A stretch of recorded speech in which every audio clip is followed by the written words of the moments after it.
नमस्कार दोस्तों, Sandeep Chaudhary YouTube channel पे आपका स्वागत है। जैसा कि हम राजस्थान की 9th से 12th आरबीएसई की बुक कवर करने जा रहे हैं, उस सीरीज़ में अपन 9th क्लास की बुक राजस्थान का स्वाधीनता आंदोलन का सेकंड चैप्टर का पहला पार्ट अपन ऑलरेडी कर चुके हैं। तो मैं आपको यहाँ पे ब्रीफ इंट्रोडक्शन देके आगे शुरू करते हैं ताकि रिवीजन के लिए आसानी हो सके।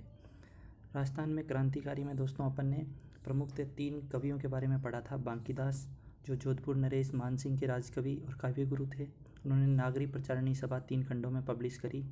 फिर दूसरे थे सूर्यमल मिश्रण या सूरजमल, उन्होंने वीर सतसई नामक प्रसिद्ध रचना लिखी। तीसरे थे कवि गिरवर्धन, जिन्होंने आउवा के युद्ध पर 3 छप्पने लिखे। फिर अपन क्रांतिकारियों की सीरीज़ में पढ़ेंगे। तो क्रांतिकारियों की सीरीज़ में पहले क्रांतिकारी थे डूंगरजी जवाहरजी, जो शेखावटी सीकर क्षेत्र के थे, और दूसरे थे काका भतीजा थे ये। दूसरे थे लोटूजी निठरवाल, सीकर के ही थे। इनका टाइम ड्यूरेशन रहा 1804 से 1855। तीसरे थे अमरचंद भाटिया, बीकानेर के थे, जो कि जिनको सबसे पहले फांसी की सज़ा पे चढ़ाया गया 1793 टू 1858। इनका अमरचंद भाटिया, जो कि मूलतः व्यापारी थे, इनका टेन्योर रहा। फिर थे अगले क्रांतिकारी थे भूप सिंह या विजय सिंह पथिक, जिनको मूलतः टाइम ड्यूरेशन रहा 1882 से 1954, जो मूलतः यूपी के थे, लेकिन बिचौलिया में इन्होंने अपनी कार्यभूमि बनाई। इन्होंने संगठन बनाए थे 2 प्रमुख, वीर भारत सभा और राजस्थान सेवा संघ। ये डूंगरजी जवाहरजी थे और दूसरे लोटूजी निठरवाल थे, और ये तीसरे थे अमरचंद भाटिया बीकानेर के, और चौथे विजय सिंह पथिक थे। तो इन्होंने वीर भारत सभा और राजस्थान सेवा संघ की स्थापना की और जन जागृति के लिए समाचार पत्र चलाए। उनके नाम थे 3 प्रमुख समाचार पत्र पब्लिश किए थे, राजस्थान केसरी, नवीन राजस्थान और तरुण राजस्थान। और इन्होंने संपूर्ण भारत में किसान आंदोलन के जनक के रूप में भी जाना जाता है, और इनका फेमस किसान आंदोलन था बिजोलिया का किसान आंदोलन। अगले क्रांतिकारी थे अर्जुन लाल सेठी, जिनका टाइम ड्यूरेशन था 1880 से 1941। ये मूलतः जयपुर के थे, और इन्होंने 1905 में जयपुर में जैन शिक्षा प्रचारिणी समिति की स्थापना की, जिसके अंतर्गत इन्होंने वर्धमान विद्यालय, वर्धमान छात्रावास और वर्धमान पुस्तकालय स्थापित किया। और इन्होंने 3 प्रमुख पुस्तकें लिखी, जिनके नाम इस प्रकार है: शूद्र मुक्ति, स्त्री मुक्ति और महेंद्र कुमार। फिर अगले ये थे अर्जुन लाल सेठी। अगले क्रांतिकारी की ओर बढ़ते हैं, उनका नाम था केसरी सिंह बारट। इनका टाइम ड्यूरेशन रहा 1872 टू 1941। ये मूलतः शाहपुरा के थे, और इन्होंने 1903 के करजन द्वारा आयोजित दिल्ली दरबार में उदयपुर महाराणा फतेह सिंह को संबोधित करते हुए अपनी प्रसिद्ध रचना केसरी सिंह बारट ने लिखी थी, जिसका नाम था, देखो यहाँ पे भी मेंशन है, चेतावनीराज चुंगटिया। ये चेतावनीराज चुंगटिया इनकी प्रसिद्ध रचना है, नामक तहरे सोरठे लिखे, जो अंग्रेजों के विरुद्ध उनकी भावना की अभिव्यक्ति थे। फिर अगले क्रांतिकारी थे दोस्तों, ये थे केसरी सिंह बारट। केसरी सिंह बारट और अर्जुन लाल सेठी ने मिलकर 1910 में वीर भारत सभा की स्थापना करी थी। और केसरी सिंह बारट ने अपने सहोदर अर्थात अपने भाई जोरावर सिंह, पुत्र प्रताप सिंह बारट और जमाता ईश्वरदान आसिया को रास बिहारी बोस, जो क्रांतिकारी थे, उनके सहायक शिक्षक थे मास्टर अमीर चंद, उनकी सेवा में क्रांति का व्यवहारिक अनुभव प्राप्त करने हेतु उनको भेजा था। फिर अगले थे कुंवर प्रताप सिंह बारट, जिनका टाइम ड्यूरेशन था 1893 से 1918। ये भी बोलते शाहपुरा के ही थे, क्योंकि ये केसरी सिंह बारट के पुत्र भी थे। तो इन्होंने इनके बारे में 1917 के बनारस षड्यंत्र अभियोग में गिरफ्तार कर इनको 5 वर्ष की कठोर सश्रम कारावास की सज़ा सुनाई। और चार्ल्स क्लीवलैंड ने प्रताप सिंह बारट को घोर यातनाएं दी, और 1918 में 22 वर्ष की उम्र में ये शहीद हो गए। फिर अगले क्रांतिकारी थे दोस्तों बाल मुकुंद बिस्सा। ये जोधपुर के थे, जोधपुर रियासत के अंतर्गत आते थे, और बल्कि राजस्थान नागौर के डीडवाना के क्षेत्र में थे। इन्होंने चरखा संघ और खद्दर भंडार की स्थापना करी, और ये मूलतः राजस्थान के जतिन दास के नाम से भी फेमस थे। ये आपसे पूछा जा सकता है राजस्थान के जतिन दास नाम से फेमस कौन थे, तो बाल मुकुंद बिस्सा। इनके बारे में यही है इतना। और अगले थे सागरमल गोपा, जो जैसलमेर के क्रांतिकारी थे।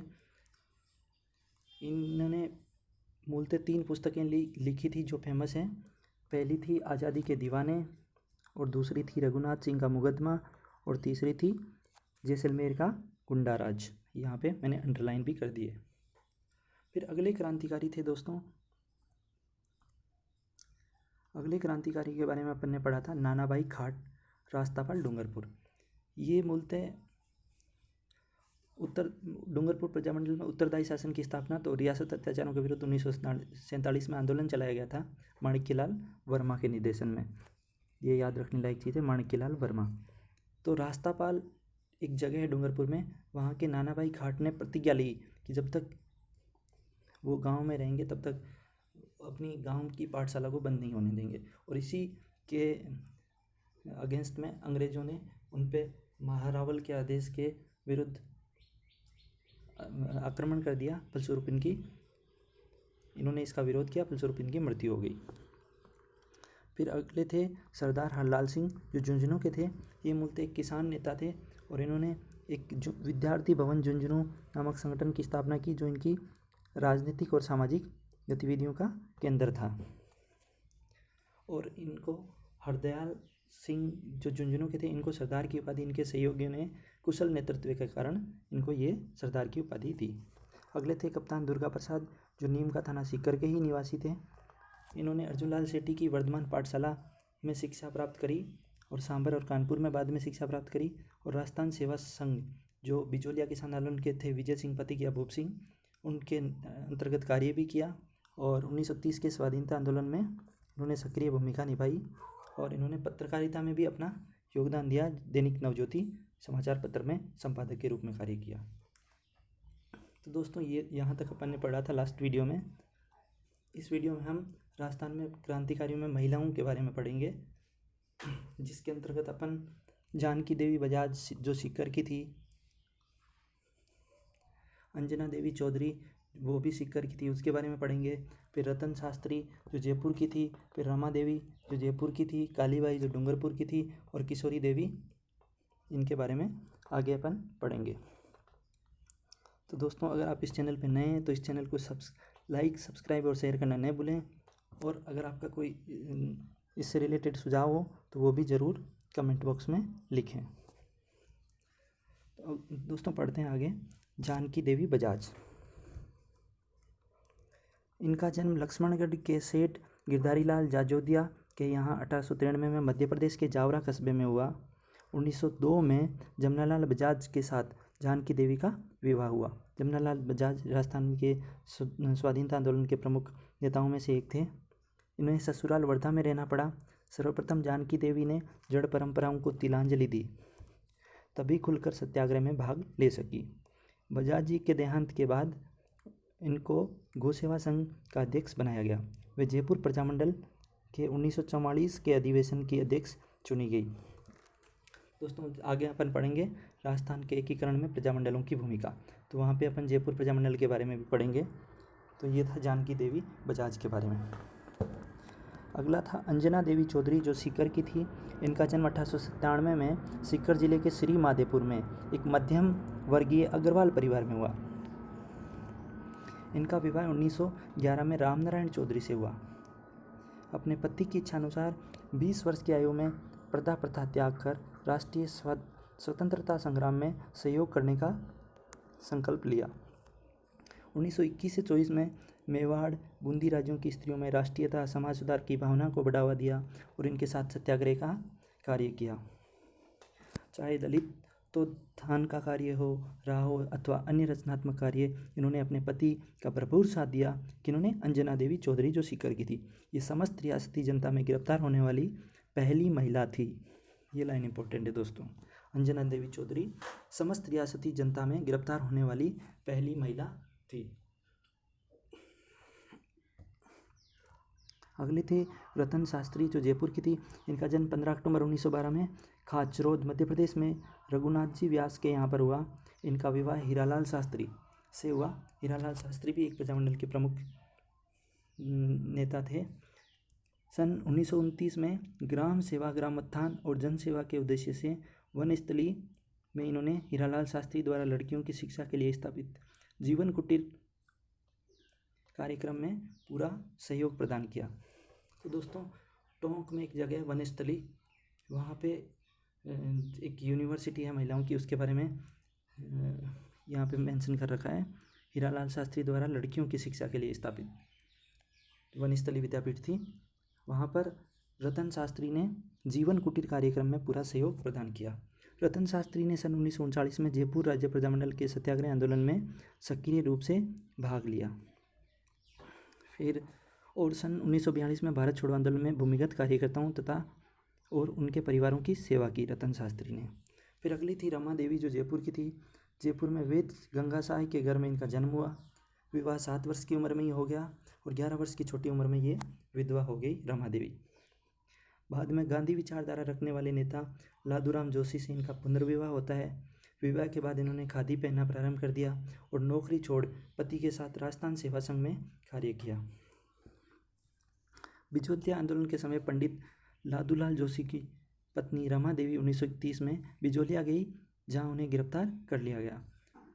उन्हें वहां से निकल जाने को कहा, किंतु उनका जवाब था, जब तक किसानों पर अत्याचार बंद नहीं होंगे वह यहाँ आती रहेंगी। उन्होंने वहाँ के कोतवाल ने अपमानित किया, पिटाई की, किंतु वे दृढ़ रही। 1930 व 32 में सत्याग्रह और सविनय अवज्ञा आंदोलन में इन्होंने भाग लिया और जेल भी गई। 1930 के दौरान सविनय अवज्ञा आंदोलन चलाया गया था गांधी का, उसमें इन्होंने भाग भी लिया और जेल भी गई थी रमा देवी। फिर एक कालीबाई जो बहुत प्रसिद्ध है, इनके बारे में बहुत बार सवाल पूछा जाता है, इनके बारे में पढ़ेंगे। जो डूंगरपुर की थी, ये मूलतः नानाभाई खाट जो रास्तापाल डूंगरपुर के थे उन्हीं से जुड़ी हुई है। कालीबाई डूंगरपुर जिले के गांव रास्तापाल की निवासी भील कन्या कालीबाई रास्तापाल की पाठशाला में पढ़ती थी। जून 1947 में डूंगरपुर महारावल के फरमान के बावजूद जब रास्तापाल की पाठशाला बंद नहीं की गई तो पुलिस सुपरिंटेंडेंट और मजिस्ट्रेट दल बल सहित पाठशाला बंद कराने पहुंच गए। जब पुलिस ने पाठशाला बंद कर इनकी चाबी उन्हें सुपुर्द करने का आदेश दिया तो प्रजामंडल कार्यकर्ता नानाभाई खाट ने मना कर दिया, जिनके बारे में अपन पहले पढ़ चुके हैं। इस पर सिपाहियों ने नानाभाई खाट की पिटाई कर अध्यापक सेंगाबाई को ट्रक से बांधकर घसीटना शुरू कर दिया। ये सेंगाबाई कालीबाई के गुरुजी थे।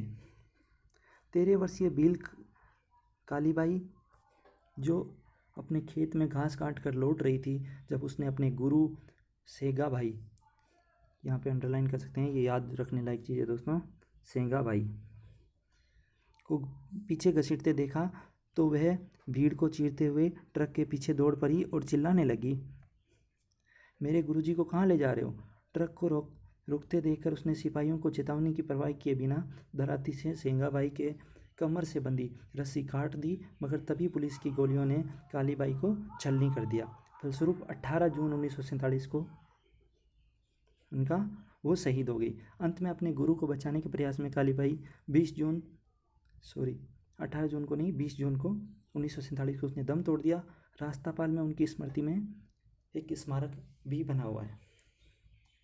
तो दोस्तों रास्तापाल जो डूंगरपुर में एक जगह है, वहाँ से संबंधित 3 व्यक्ति थे मूलतः, नानाभाई खाट, दूसरी कालीबाई और उनके गुरु सेंगाबाई। अगली थी किशोरी देवी, सरदार हरलाल सिंह की पत्नी। सरदार हरलाल सिंह जो झुंझुनू के थे, अपन ने पहले पढ़ा था, विद्यार्थी भवन झुंझुनू की इन्होंने स्थापना की पॉलिटिकल और सोशल एक्टिविटी के केंद्र के रूप में, और सरदार हरलाल को सरदार की उपाधि उनके सहयोगियों ने दी। तो किशोरी देवी उनकी पत्नी थी। अपने पति के साथ मिलकर शेखावाटी क्षेत्र मूलतः झुंझुनू और सीकर क्षेत्र को बोलते हैं, में जागीर प्रथा के विरोध में राष्ट्रीय आंदोलन में भाग लिया। सिंहोट के ठाकुर मान सिंह द्वारा सोतिया का बास नामक गांव में किसान महिलाओं के साथ किए गए दुर्व्यवहार के विरोध में सीकर जिले के कटराथल नामक स्थान पर किशोरी देवी की अध्यक्षता में एक विशाल महिला सम्मेलन 1934 में आयोजित किया गया, जिसमें क्षेत्र की लगभग 10,000 महिलाओं ने भाग लिया। दोस्तों यहाँ पे राजस्थान में क्रांतिकारी सेकंड चैप्टर होता है कंप्लीट। यहाँ पे अभ्यास प्रश्न दे रखे हैं, अति लघुरात्मक प्रश्न। सीकर क्षेत्र में उन 3 क्रांतिकारियों के नामों का उल्लेख कीजिए जिन्होंने 1857 के स्वतंत्रता संग्राम में अपनी महत्वपूर्ण भूमिका निभाई। तो दोस्तों इनके नाम आप कमेंट बॉक्स में ज़रूर बताइएगा, मैं आपको बता देता हूँ। यहाँ पे पहले क्रांतिकारी थे डूंगर जी जवाहर जी, दूसरे थे लिट्टू जी निठरवाल, और तीसरे कौन थे दोस्तों,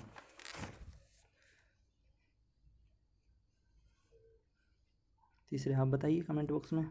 1857 के स्वतंत्रता संग्राम में ब्रिटिश शासन ने सर्वप्रथम राजस्थान के किस क्रांतिकारी को फांसी पर लटकाया था? तो ये थे दोस्तों अमीरचंद भाटिया, जो व्यापारी थे। इन्होंने तात्या टोपे को सहयोग किया था फाइनेंशियली, जो बीकानेर के थे। 1793 से 1858 का टाइम ड्यूरेशन रहा।